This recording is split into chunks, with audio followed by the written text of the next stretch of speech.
Hello, everyone. Good morning. Kim Kaiser here, coming to you live from Houston, Texas, which is my home. And this morning, I'm going to talk about progress that defies explanation, progress that defies logic, otherwise known as a quantum leap. And I have so much I want to share with you this morning. I'm fresh off of a quantum leap of my own. And I wanted to bring this topic up because so many of the questions I get in my business is how do I get to the next level? How do I get from point A to point B? Actually, I'd rather go point A to point Z. How do we do that? Like people really want a quantum leap, and I think a lot of times when we make progress that absolutely defies explanation, that defies logic, we don't often stop and try to understand what actually happened, right? We want to, at best, logically understand it and sort of like put the points in place, but we don't often look behind the scenes at what was actually happening on an energetic level, on a on an invisible level. Okay, and that's what I want to share this morning because this is really, to me, again, when we talk about enjoying our lives in full, the work I do is about helping business owners and leaders like really enjoy their work life, have it have meaning, have it have depth, so they then can enjoy their whole life. Like we don't really have a personal life and a business life. That's not actually true. We have one life. Okay. And so this enjoyment piece is so big. So to me, this quantum leaping is one of the really big topics. So that's what I'm going to go into today. And I'm going to talk to you about it and sort of codify it um, through a story, through a really specific example. Okay. And some of you who know me know that I'm not only a business mentor, coach, consultant type person, help people develop, but I also co-own an ice cream company here in Houston called Craft Creamery with my 40-year chef husband. We haven't been married 40 years. He's been a chef for 40 years. He just turned 58. He literally has been training as a chef since he was in his teenage years. Okay.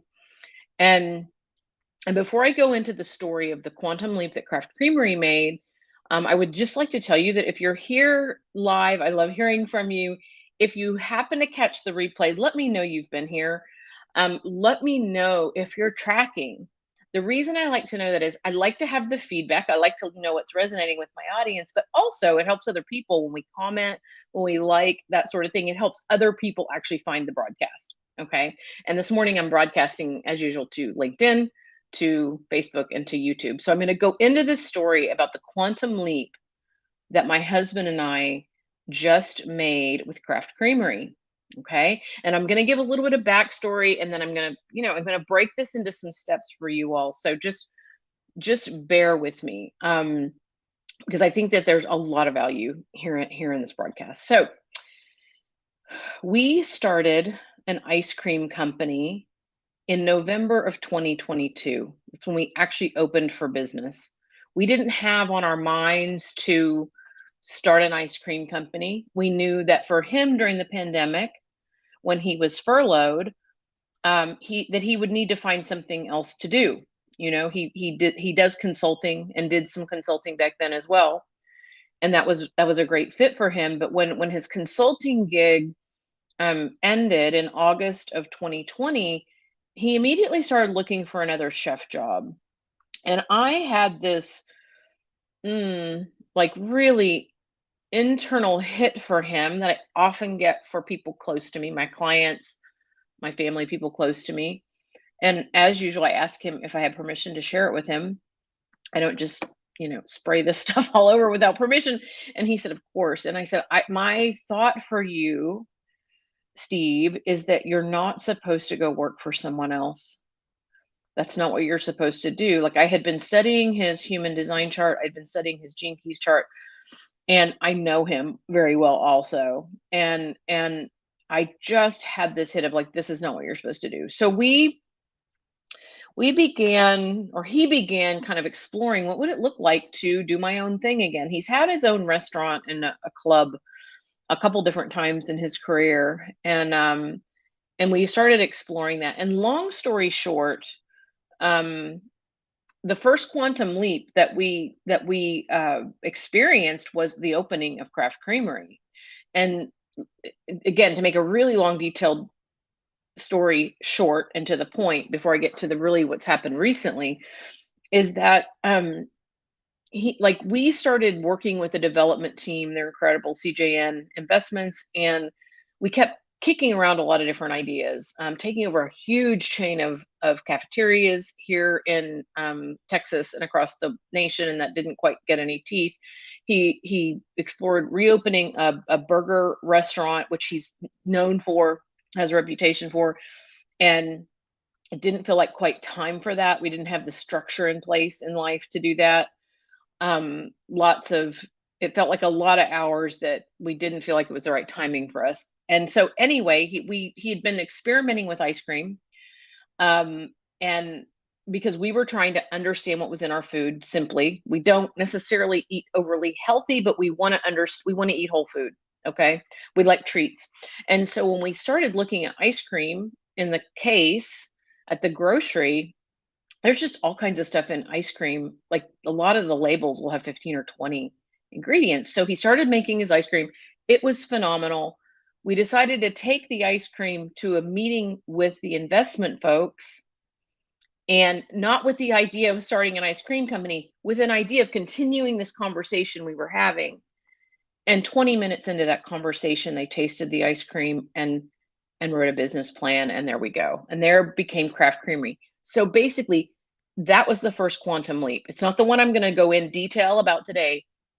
That was beginning of September 2020, and not even 90 days later, we were at 1338 Westheimer selling ice cream.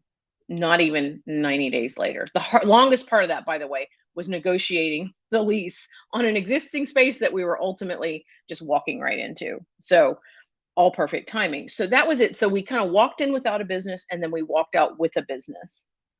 And then not even 90 days later, we're getting paid in that business.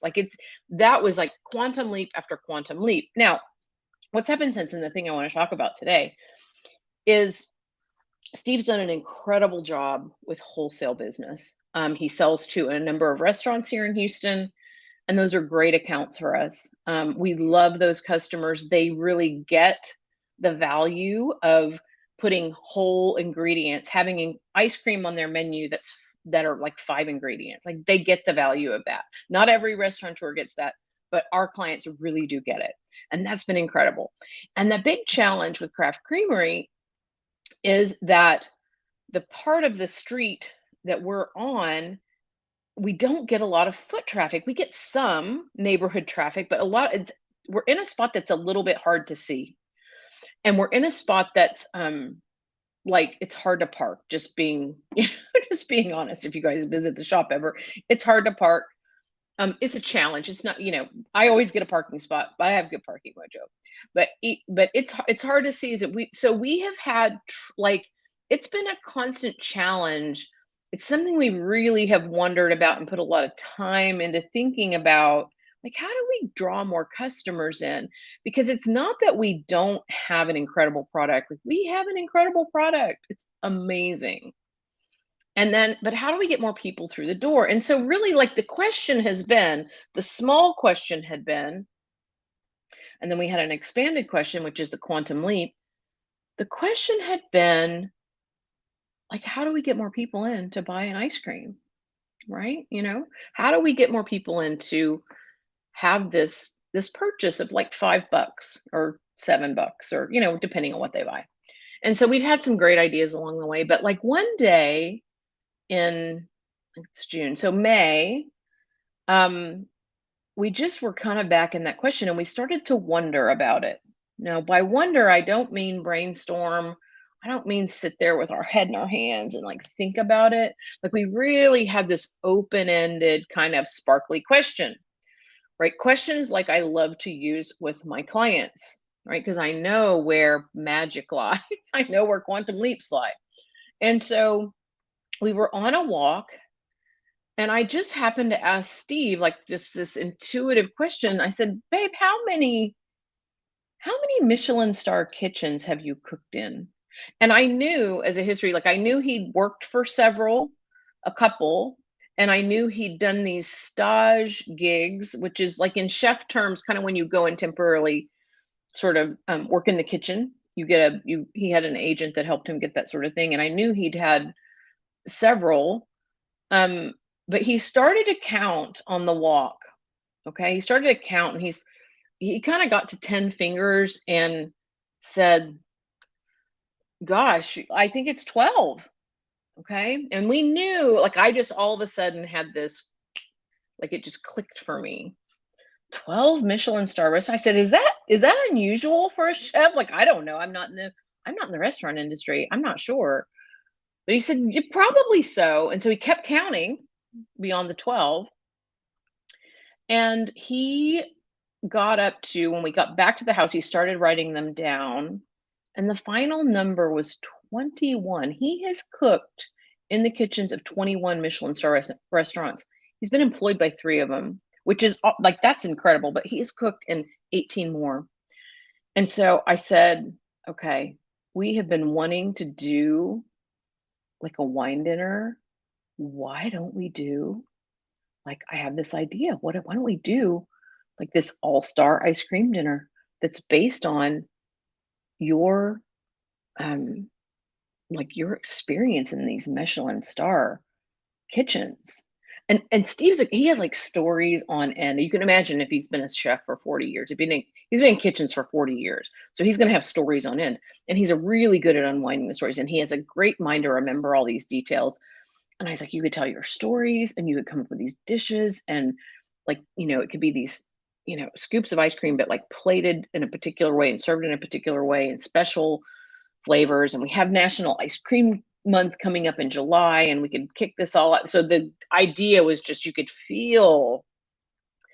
almost really feel the quantum leap in the idea. Okay. And when we kept revisiting it for several days, and we kept looking at the calendar and going, okay, here's kind of where it fits in, and here are what the flavors would be, and here's how we could roll it out. And so we did all this stuff, and here's where the next quantum leap comes, is that on Friday, June 10th, that all kind of culminated on Chef Steve's birthday. It culminated on his birthday. And I will say this too, like, this is another piece. If you were listening to this and this next piece is interesting to you, just comment in the comments, because I'll come back and do a video on this too. There was work in here in this time, from the idea, 21 Michelin star restaurants, to now, what is it, 6 weeks later or so, where Steve, and I'm sharing this with his permission, Steve had to do some work on his ability to be visible. His not ability, his wanting, allowing himself to be visible. Okay. So if visibility is a thing for you, like either you are afraid of being visible or you're afraid of being not visible, comment because I will do a video on that as well. But he did some work in there in that 6 weeks. Okay. So I'm just going to like skip that piece of it. But when we went to sell the tickets, this all culminated on his birthday, not by design, but just sort of, that's when we had all the pieces in place. And we said, and here's behind the scenes, like, it was a sparkly idea, ice cream for dinner, wine dinner. How fun is that? Sparkly idea, but like in reality, not as a downer, but we thought, okay, a lot of our friends are going to buy tickets, and we're going to open up 20 seats, and we'll probably fill at least half of them. This is going to be fun, and our friends are going to have fun, and it's going to be great. And so I think we ended up on his birthday opening up 40 seats, because we thought, well, we'll give two different times, then people can have a deal. Okay, Carolina, I'll come back and do one on that. Thank you for telling me about your interest in visibility, because I have a lot of great stuff to share on that too. So at any rate, he we we put out our call to our friends, and we didn't even make it out to the email list because we were just a little bit disorganized. He put a post up on Instagram. I think he put a story on Instagram, and I put it on my personal page, and I think he copied maybe my post. And what started to and then we went and had massages for his birthday, and we relaxed in the afternoon, and then we went to dinner that night and had this really lush dinner. And when we woke up on Saturday morning, almost all 40 of the tickets were gone.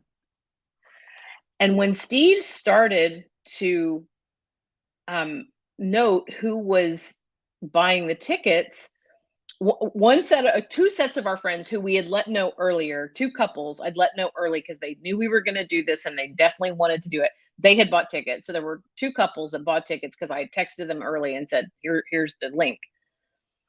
And then by and large, the rest of the people, not everyone, but the most, like the majority of the people were people that we did not recognize by their email addresses. Now, some of them we've kind of gone back and gone like, oh, those people have been in the shop. Oh, that's a friend of so and so's. But like by and large, it wasn't our friends buying the tickets. And we were just shocked. And we had done minimal promotion. So, man, so we're kind of sitting and thinking, and then I think by the end of the day, Saturday or maybe Sunday morning, there were just 4 tickets left. And we're like, oh my gosh, we haven't even put this out to the culinary community here in Houston. And so on Sunday, we decided, like, well, let's do another couple seatings. Let's release, 40, I think it was 44 more tickets, and we'll do another day, another evening, and 2 seatings again. And like, let's just see what happens. And in that case, what we did was we put he submitted a post to a group on Facebook that's a food group in Houston, and we didn't know if our post was going to get approved. They don't like a lot of promotion in there, but you can do some, and they have some rules about it, which is totally appropriate. And it got approved and went up Monday afternoon, Tuesday morning. I think it was Tuesday morning. I'm getting my days mixed. So it got approved, maybe 36 hours later, and every last one of the tickets went, like, in no time. So basically, we announced an event at some point Friday morning, and about 4 days later, 84 tickets were sold to a somewhat expensive wine dinner. Like, it's not $10 to go to come and eat ice cream and do wine with us. It was like a $55 ticket, and we were gobsmacked. And people were like commenting either in our posts or in this group of like, oh my gosh, I want to come. I can't come these dates. Are you going to do it again? And it's like we started getting emails and we started getting DMs, and like this whole flurry of activity started happening. And I've honestly, just being totally honest, I've never had that kind of activity around anything I've offered. Right? Like, I as a coach am now going like, what is my ice cream for dinner, wine dinner as a coach? Like, it has me in this great exploration about that because I want that, but not even knowing, following a sparkling idea, following it up with development and action had this way of creating a quantum leap for us. And that's what I want to just sort of go through the steps for you all, because it's been phenomenal. So basically what's happening is that we created like close to a month's revenue in the shop in a few days. We were not going to be creating that if we were still thinking about how do we sell more ice cream cones. You know what I mean? We had to change the question. And that's what I want to talk. Oh, Carla, thank you, thank you, thank you. I miss you too. Oh, good. Well, you can come back and look at it. I love it. I love it, Carla. Thank you. I'm getting some sweet feedback. Thank you all. So I want to just codify this real quick. I know I'm 20 minutes in, so this is kind of long, but basically here's what I see as the steps that we went through, like just kind of reverse engineering. First thing, we opened up to a brand new question. For this quantum leap, we had to ask a different question and really wonder about it. And by wonder, I mean we don't go in with a lot of preconceived ideas. We don't go in with a lot of attachment about what even needs to happen. We didn't go into this going like, how do we sell wine dinner? Like that was not it. That was not the question. The question was, how many Michelin star restaurants have you worked in? And like it just kept when we entertain intuitively guided questions, a next step will appear. And that's what kept happening. He starts making a list. All right, well, it looks like it's 21, Kim. 3 I've worked for, 18 others that I staged in. Like, whoa, that's a lot. Like, wow, that begs the question, what can we do with that? That's fascinating. Babe, this is like nobody knows that about you. Does anyone know that about you? No. And again, that's when we kind of got into the visibility piece, which I'll handle that on a different live. All right. So this is like, so that was kind of part one, is just entertaining a different question and detaching from outcomes, detaching from what we want to know happens. And then the second step, and this is the part sometimes when people are trying to quote unquote manifest or create results beyond logic, this is the part sometimes people get wrong, me included sometimes. And that is we just kept taking action. We basically like, yeah, pardon the metaphor, but we put pots on the stove, right? Pardon the pun here. Put pots on the stove about dates, about flavors, about stories, about all these different things. And we kept stirring them. And sometimes the pots, like they needed a few hours to cook, or they needed, in real time, they needed a couple days to cook. And then we come back to it. And then we go, that needs adjusted. This needs adjusted. How are we going to get it out? Well, I think we can do it with this. No, this might be a better option. Like we had entertained a lot. And so that action piece, like taking the appropriate action and keeping the energy high. Keeping the energy, not tying it down to anything. At no point in the process did we worry about, "Ooh, I hope this sells," or "I hope people show up because it's gonna be super embarrassing if it doesn't." Like, that was not part of our process because the idea, we loved it so much. It was such a divinely inspired idea that, like, that frequency of idea doesn't match up with, "Oh my god, I hope people come. Oh, I hope we're not embarrassed." Like that kind of stuff. Okay? So that's the second piece. So we have asking a different question, not attaching to outcomes, and then taking the appropriate action and then just continuing to execute. Like continuing to follow the sparkly threads. Like that truly is all we've done. And at this point now, so we've sold all 84 spots, I guess it is. We've now we've opened up August, 2 dates in August. We've opened up double the amount of seats because we've received so many people, comments, emails, messages that they were so disappointed they couldn't come, that we thought, well, like we could do it again in August.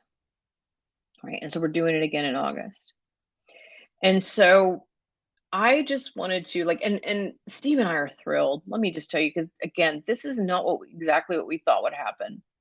We didn't know what would happen, but we were going to be super thrilled if 10 of our friends bought tickets and showed up and had ice cream in the shop all together. Like that was going to be thrilling. Like that was going to be an incredible win for us. Like that would have been very humbling. And to have people clamor for tickets, like again, that's never happened to me in my life. That has not happened to me in my life.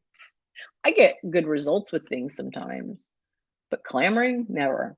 Right. And I don't know about Steve. I think he did have that with Burger Guys back in the day. But anyway, so that's what I wanted to share this morning. I hope that this has been incredibly helpful in some way to you. If it was, please let me know in the comments. It's so helpful when you guys Let me know what's helpful. And I will come back on the topic of visibility. If you are hesitant to be visible, kind of afraid of being seen, or on the flip side, which is my deal, afraid of not being seen. Okay. I'll talk about both of those. I might talk about that tomorrow. But I wish you the ultimate in quantum leaps. I hope that in some way this helps you kind of get a feel for what that looks like. And if you would ever want help with that, I'm happy to jump in. That is one of my specialties. Thanks, y'all, and I have a fantastic day.